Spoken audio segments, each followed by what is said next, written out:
terms in this question are subject to no slight degree of ambiguity. Indeed, at first glance, the question seems strange to ears that have grown accustomed to the postmodern soundscape. The question seems to connote a rather aristocratic, perhaps even medieval sentiment. Let us speak of the university's function, the rights of the university, or even the university's purpose, but not the university's duty. For duty connotes obligation, and obligation is a normative concept. Everybody knows that if you bring up normativity around the dinner table, things get uncomfortable. But the question of the university, the duty of the university, however, is an inquiry of the utmost importance. Our universities are the seats of learning and cultural repositories that we expect to be bastions of knowledge, if not always truth. Universities are engaged in what C.S. Lewis calls that art which has human beings rather than canvas or marble as its medium. In this lecture, I will examine both the classical and modern visions of higher education and its ends, and attempt to present the duty of the university as a unifying concept which brings together elements of truth from both. The starting point for the classical notion of the university is its insistence on the idea of liberal education. Liberal education is itself bound up with two concepts. First is the concept of liberalism, or freedom, specifically man's capacity to rule himself.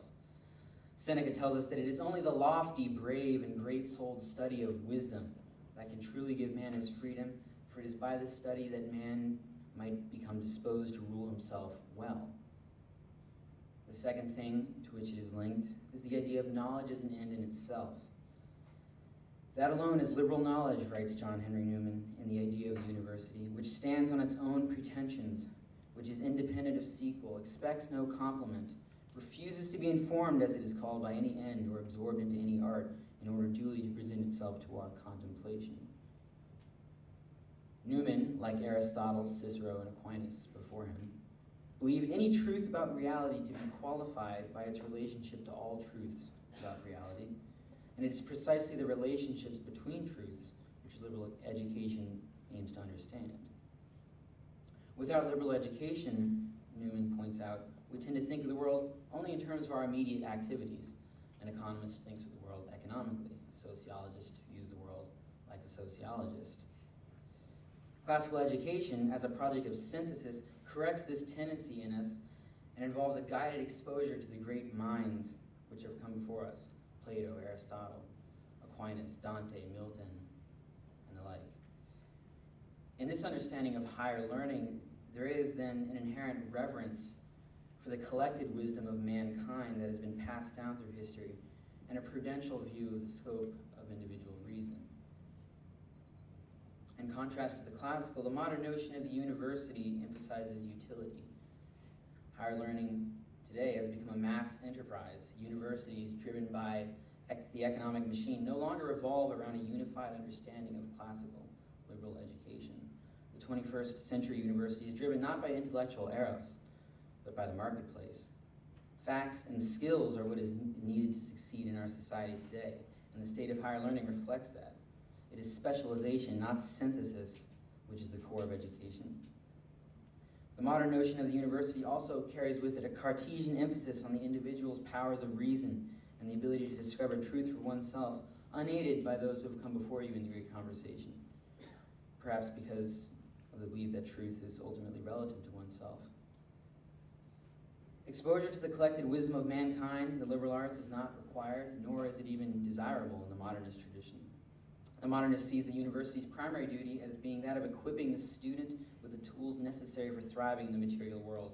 Knowledge is justified principally on the grounds of leading towards action rather than being an object of contemplation.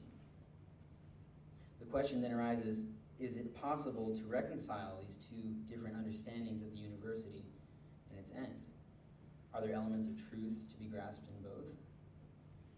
In the 11th century, the German Augustinian theologian Hugh St. Victor faced a similar problem. With the shift of schools to urban cathedral universities, a growing specialization and secularization of knowledge had come about. And in reaction, the traditional monastic centers of learning were beginning to reject secular learning altogether, that is, learning that wasn't overtly religious in tone. Hume wanted to combat the extremes he saw on both sides. In his Didascalicon, Hume defines philosophy as a thorough investigation into the nature of all things, human and divine, and enumerates three types of philosophy.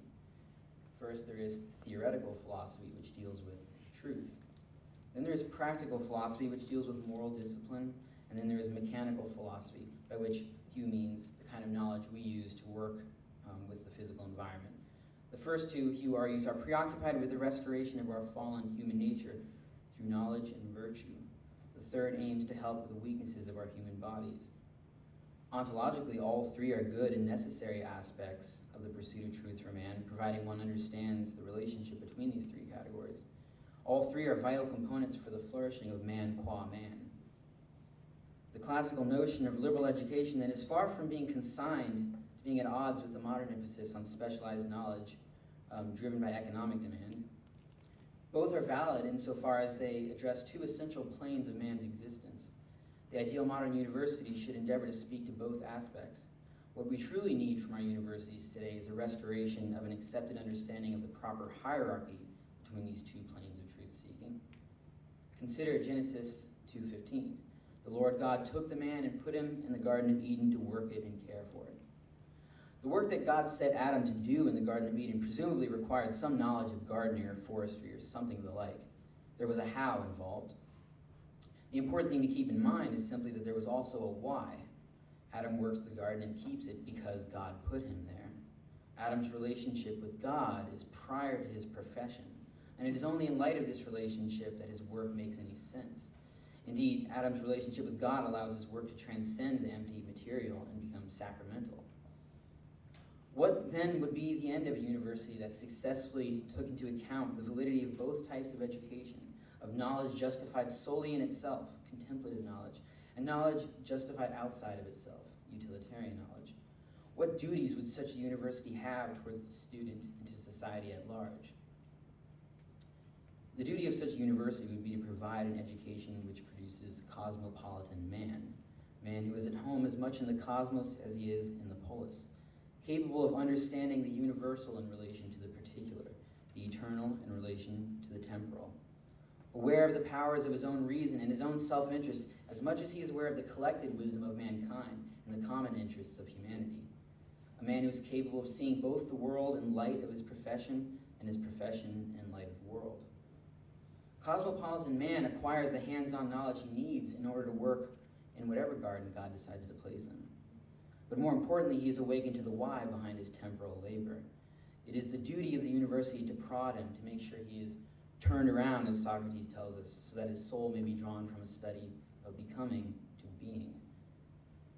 The awakening of a lifelong quest for the logos, truth, goodness, beauty, is ultimately the only proper foundation for the intellectual flourishing of man, and the university must be an environment that reflects that. For let us not forget that the logos is a person, and the pursuit of truth is a relationship, and that we learn that we may love.